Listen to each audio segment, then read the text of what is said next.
Television या अध्यक्ष नेपाल मण्डल television यो कार्यक्रम में गाँव यो मनोराजा दाइलाई मेरो च्यानलमा स्वागत छ। Welcome to my YouTube channel. दुई शब्द भनिदिनुहोस्, म त ह्याप्पी होली भनिसकेँ तपाईँलाई। धन्यवाद धन्यवाद। यो यस पर्वको यस सालको यो फागुन पर्व होली पर्वमा समस्त यो हाम्रो सङ्गीत प्रेमीहरू सबैलाई र नेपाली सबैलाई प्राणी जगतमै सबैले उत्साह उमङ्ग खुसी छाओस्, यो पर्वले खुसी छाओस्, म त्यही शुभकामना दिन चाहन्छु। Happy Holi. Happy Holi, thank you. आजको मोड चाहिँ यो वाइड मोडमा राखिराखेको छ। असल पार्टी प्लेस एकदमै रिनोभेसन भइसकेको छ। पहिला सिनेमा हेर्न आउँथे, राम्रो बनाएको छ यो हेरिटेज। आज साउन्डलाई त्यति प्रायोरिटी दिन सकिरहेको छैन, किन भन्दाखेरि वाटरप्रुफ केसिङ लगाएर अब सबै आवाज बन्द गरिरहेको छ। माइक राख्यो भने भिज्ला भन्ने प्रि प्लान केही पनि हुन सकेन। अब हेरौँ के कस्तो आजको क्याप्चर गर्न सकिन्छ, होलीको सक्दो क्याप्चर गर्छु।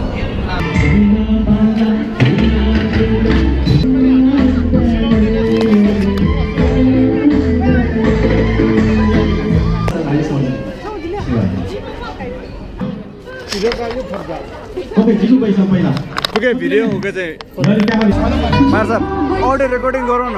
सञ्जय प्रधानलाई मेरो युट्युब च्यानलमा स्वागत। Thank you so much James. सबैलाई हाम्रो रङ्गमय पर्व होलीको धेरै धेरै शुभकामना। आज धेरै पछि सबैसँग यो नेपाल मण्डल टिभीको लाइभ प्रोग्रामको प्राङ्गणबाट चाहिँ होली सेलिब्रेसन रमाइलो गर्न पाइरहेछौँ। जेम्ससँग पनि आज धेरै पछि होली खेल्न पाइरहेछ। Thank you so much James. फेरि चाहिँ तपाईँलाई शुभकामना, सबैको जीवन रङ्गमय होस्। Thank you Mercer, thank you so much. Ashish मलाई पनि स्वागत मेरो युट्युब च्यानलमा। अनि happy Holi. Happy Holi. James राईको च्यानल हेर्नुभएको सबैजनालाई मेरो तर्फबाट ह्याप्पी होली। अनि अझ धेरै सेयर, अझ धेरै सब्सक्राइब गरिदिनु होला। के भन्नै पर्दैन। Thank you so much.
Welcome to my channel. Nepal मण्डलको मुख जुन युट्युब च्यानल स्वागत लाइभ गरेको। Thank you so much. होलिया मेला में झुमसुला अबीर भक्ति छाका छायाला। होली बाबाको मनाइँदैछ। Happy Holi. Thank you. Thank you so much James दाइ। जेम्स प्रधान सेनापति सञ्जीव प्रधानलाई दिई मेरो ध्यान मुखल मार्छ।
शङ्का छ, जाने कि नजाने कन्फ्युजन छ। एक दुईजना साथीहरू आओस्, त्यसपछि विचार गर्छु।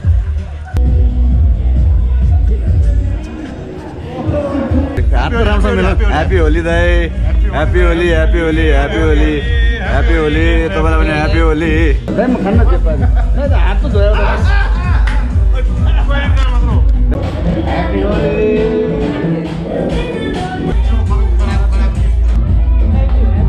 अलिकति भने बोल्नुहुन्न तपाईँ?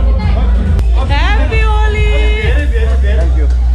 कस्तो मुख देखिरहेको छ, मैले त हेर्न पाएको छैन, अहिले रिवाइन्ड गरेर हेर्नु पर्ला।